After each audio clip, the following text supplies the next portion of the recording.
Assalamualaikum warahmatullahi wabarakatuh. Di sini, saya Aprilia Sintabella dan rekan saya Alivia Ganesi akan menjelaskan tentang analisis anggaran fleksibel dan kinerja. Analisis fleksibel. Karakteristik anggaran. Anggaran yang direncanakan atau planning budget dibuat sebelum periode berjalan dan hanya valid untuk tingkat aktivitas yang direncanakan. Anggaran statistik sesuai untuk tujuan perencanaan, namun tidak sesuai untuk mengevakuasi pengendalian biaya. Jika tingkat aktivitas aktual berbeda dengan direncanakan, maka yang sulit untuk membandingkan biaya dan dengan anggaran statis. Jika aktivitas lebih dari yang diharapkan, maka biaya variabelnya seharusnya lebih tinggi dari yang diharapkan, dan jika aktivitas lebih rendah yang diharapkan, maka biaya variabelnya akan lebih rendah dari yang diharapkan. Anggaran fleksibel memperhitungkan perubahan-perubahan dalam aktivitas yang mempengaruhi biaya. Anggaran fleksibel atau fleksibel budget memberikan estimasi nilai pendapatan dan biaya yang seharusnya terjadi untuk setiap tingkat aktivitas dalam periode tertentu.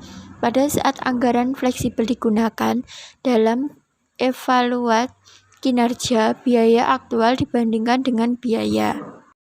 Kelemahan anggaran statis. Untuk mengilustrasikan perbedaan antara anggaran statis dan anggaran fleksibel, akan menggunakan kasus Rick Hales Tree, salon penata rambut kelas atas di Benvie Hills yang dimiliki dan dikelola oleh Rick Menzies. Salon ini memiliki pelanggan-pelanggan setia, banyak di antara pelanggannya yang bekerja di industri perfilman. Akhir-akhir ini, Rick berusaha untuk mengendalikan pendapatan dan biaya dengan sebaik-baiknya. Dan atas desakan penasihat bisnisnya, Victoria Co, dia mulai menyusun anggaran bulanan. Victoria Co adalah seorang angkutan yang berpraktik secara independen, yang secara khusus menangani usaha kecil di bidang jasa seperti Rick's Hairstyling.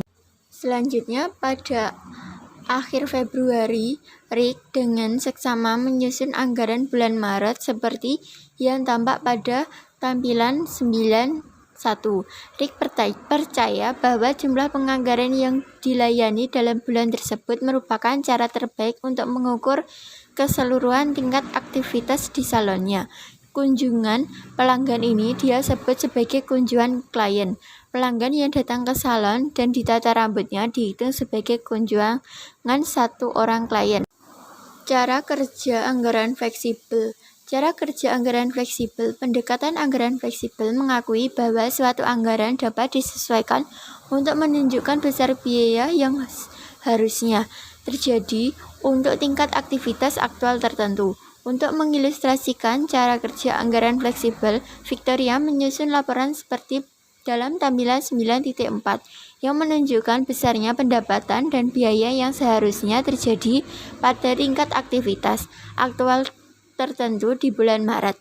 Penyusunan laporan tersebut sangat sederhana.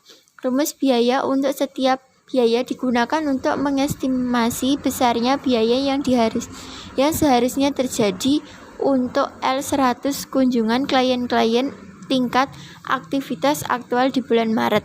Sebagai contoh, dengan rumus biaya $1.500 ditambah $1.000 biaya listrik dan di bulan Maret seluruhnya adalah 1.610. Kita dapat melihat dari anggaran fleksibel tersebut bahwa laba neto operasi di bulan Maret seharusnya $30.510. Tetapi ingat bahwa tampilan 92 menunjukkan besar laba neto operasi aktual. Berikut ini adalah tampilan 9-2 dan 9-4. Selanjutnya, varian anggaran fleksibel. Varian aktivitas. Bagian dari perbedaan antara laba yang dilanggarkan dan laba aktual merujuk kepada fakta bahwa tingkat aktivitas aktual di bulan Maret lebih tinggi dari yang diharapkan. Berapa besar perbedaan yang terjadi dari suatu faktor tersebut? Laporan pada tampilan 95.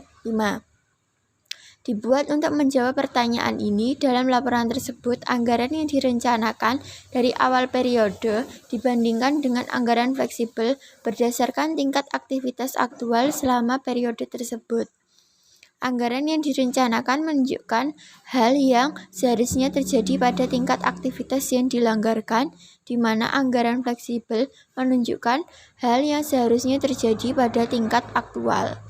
Dengan demikian, perbedaan antara anggaran yang direncanakan dan anggaran fleksibel menunjukkan hal yang seharusnya terjadi semata-mata karena tingkat aktivitas aktual berbeda dari yang telah diharapkan. Berikut ini adalah tampilan 9/5. Selanjutnya, varian pendapatan dan pengeluaran. Dalam pembahasan sebelumnya, kita telah menjawab pertanyaan, apa dampak perubahan aktivitas terhadap pendapatan, biaya, dan laba. Dalam pembahasan ini, kita akan menjawab pertanyaan, seberapa baik kita mengontrol pendapatan dan biaya laba. Ingatlah bahwa anggaran fleksibel yang didasarkan pada tingkatan aktivitas aktual dalam tampilan 9.4 menunjukkan hal yang seharusnya terjadi pada tingkat aktivitas aktual tertentu. Jika kita membandingkan anggaran fleksibel tersebut dengan hasil aktual, maka kita membandingkan hal yang seharusnya terjadi dalam hal aktual yang terjadi. Hal ini disajikan dalam tampilan 9.6. Dengan memfokuskan pendapatan terlebih dahulu, anggaran fleksibel mengidentifikasikan bahwa pada tingkat aktivitas aktual tertentu, pendapatan seharusnya adalah $198.000. Meskipun demikian, total pendapatan aktual adalah $194.200.000. Akibatnya, pendapatan menjadi $380.000, lebih sedikit dari seharusnya pada jumlah aktual kunjungan klien selama bulan tersebut. Selanjutnya akan dijelaskan oleh rekan saya. Baiklah, saya akan melanjutkan presentasi dari teman saya mengenai laporan kinerja kombinasi antara varian aktivitas dan varian pendapatan dan pengeluaran. Nah, tabel di bawah ini memperlihatkan suatu laporan kinerja yang mengkombinasikan varian aktivitas dengan varian pendapatan dan pengeluaran. Laporan tersebut menyatukan informasi dari kedua tabel sebelumnya dengan cara yang lebih mudah dipahami mengenai hal-hal yang terjadi selama periode. Nah, contohnya adalah laporan kinerja anggaran fleksibel untuk bulan yang berakhir pada 31 Maret.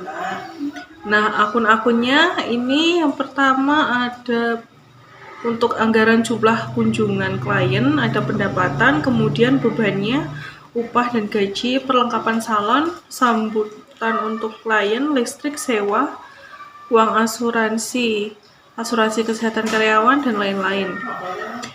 Kemudian yang selanjutnya ada laporan kinerja dalam organisasi nirlaba.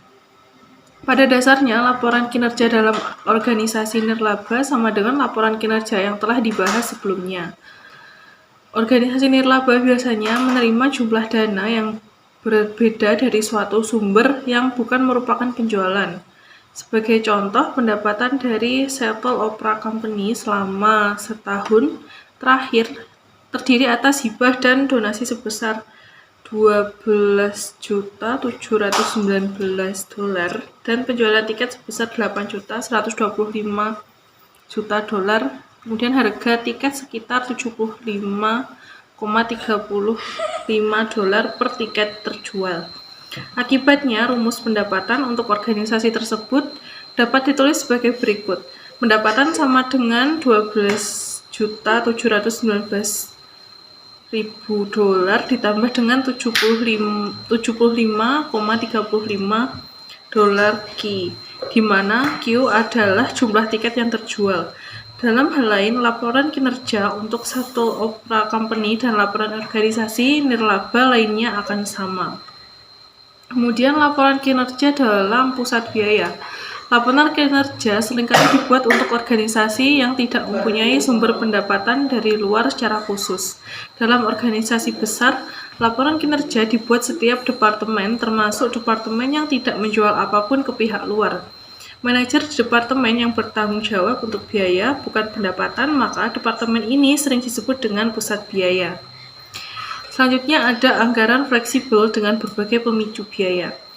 Dalam kasus tabel yaitu rig hairstyling, kita hanya mengasumsikan bahwa hanya ada satu pemicu biaya, yaitu jumlah kunjungan klien, akan tetapi pada perhitungan biaya aktivitas ada lebih dari satu pemicu biaya yang menginginkan diperlukan untuk menjelaskan semua biaya yang ada dalam satu organisasi.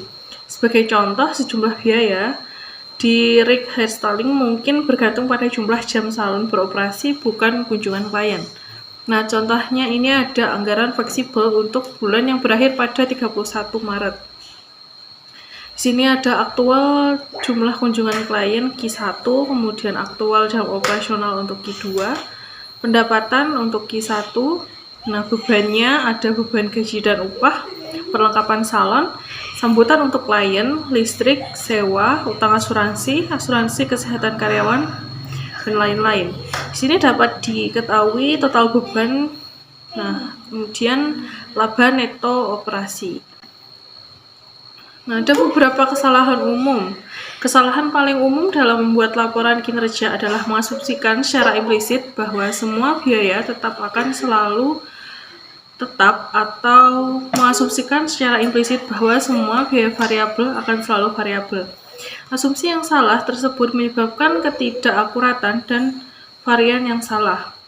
Nah, tabel kesalahan analisis dalam membandingkan jumlah anggaran terhadap jumlah aktual mengasumsikan semua pos laporan laba rugi adalah tetap. Nah, contohnya ini ada rig hairstyling untuk bulan yang berakhir pada 31 Maret. Di sini ada tabel untuk anggaran perencanaan, hasil aktual, kemudian ada varian. Nah, di sini jumlah pendapatan klien, jumlah kunjungan klien yaitu mengenai pendapatan, kemudian beban, ada beban upah dan gaji, beban perlengkapan salon, sambutan untuk klien, listrik, sewa, kemudian utang asuransi, asuransi karyawan, lain-lain. Kemudian ada total beban, laba neto operasi. Tabel kesalahan analisis yang mengasumsikan semua pos anggaran adalah variabel. Di sini rig hairstyling untuk bulan yang berakhir pada 31 Maret. Tabel pertama anggaran perencanaan, tabel kedua anggaran perencanaan dikalikan dengan 1100 per 1000. Tabel ketiga hasil aktual, kemudian tabel keempat varian. Varian ini berisi anggaran perencanaan dikurangi dengan hasil aktual. Untuk akun-akunnya masih sama seperti yang tadi. Sekian presentasi dari kelompok kami. Apabila ada kurang lebihnya kami mohon maaf. Wassalamualaikum warahmatullahi wabarakatuh.